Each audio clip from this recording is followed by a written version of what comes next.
आज ये एपिसोड कुछ खास होने वाला है।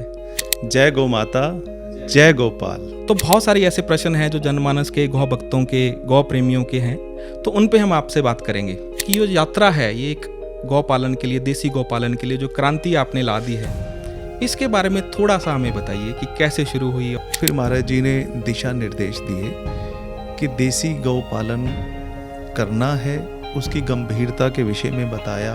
तो उस तरीके से मैं समझना चाहता हूँ कि भाई दूध कम क्यों है, या बढ़ाया ही नहीं गया, या बढ़ सकता है, या लिमिट ही इतनी है, क्या कारण है इसके? देसी गाय दूध कम देती है, ऐसा कर कर के स्वामी जी, ये जो फिनोटाइप है, जीनोटाइप है, इनका क्या फर्क होता है, कैसे हम देखते हैं? मान लीजिए साहिवाल नस्ल है जो पंजाब प्रांत की नस्ल है, तो उसका मुख, माथा, पूंछ, उसका ग्रिथ, उसकी पूरी बॉडी कंडीशन जो है कि एफिशिएंसी कैसे बढ़ सकती है, जो हम बुक्स में पढ़ते हैं ना, वहां पर थोड़ा विचार करके उन जीन्स को।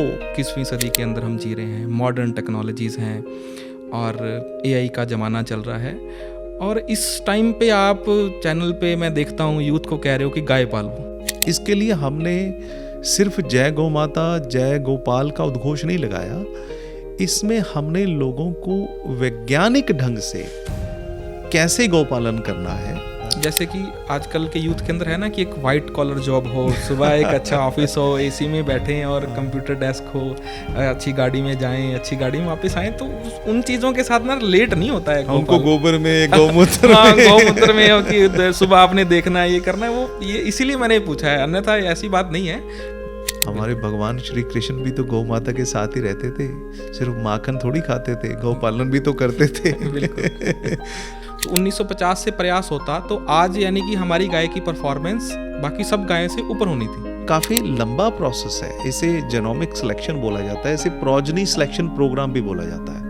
अच्छा, ऐसा भी होता है? ऐसा होता है कि एक बार यानी कि एक महीने में 10 दिन उसने 20 लीटर दिया, हाँ, और फिर एकदम से ड्रॉप हो गया, नीचे आ जाएगी। तो ये जो सफर है आपने, ये कितने सालों में तय किया?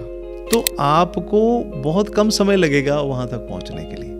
ये है मतलब कि कई बार बंदा डर जाता है ना कि 20 साल आज स्वामी जी को लगे, हमें पता नहीं कितने लग जाएंगे।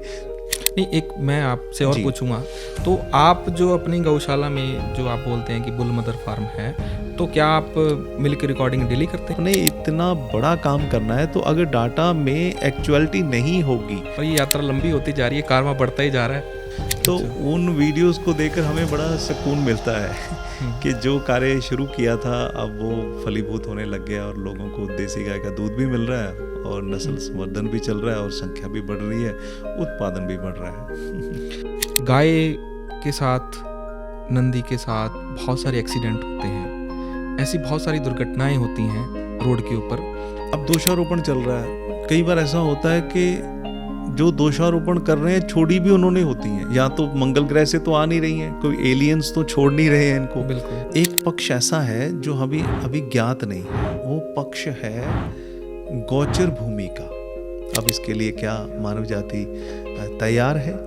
क्या हमारा सिस्टम जो इसके लिए तैयार है? मैं आपसे सवाल करता हूँ कि जब लॉकडाउन हुआ था, आप क्या सोच रहे थे कि मुझे क्या अभाव हो गया और क्या चीज़ मिल जाए, आप बताइए। तो इतना मैं ज़रूर कहूँगा, जिस देश में भगवान कृष्ण की प्यारी गाय डस्टबिन पे खड़ी है, तो उस देश के वासियों को ज़रूर सोचना चाहिए।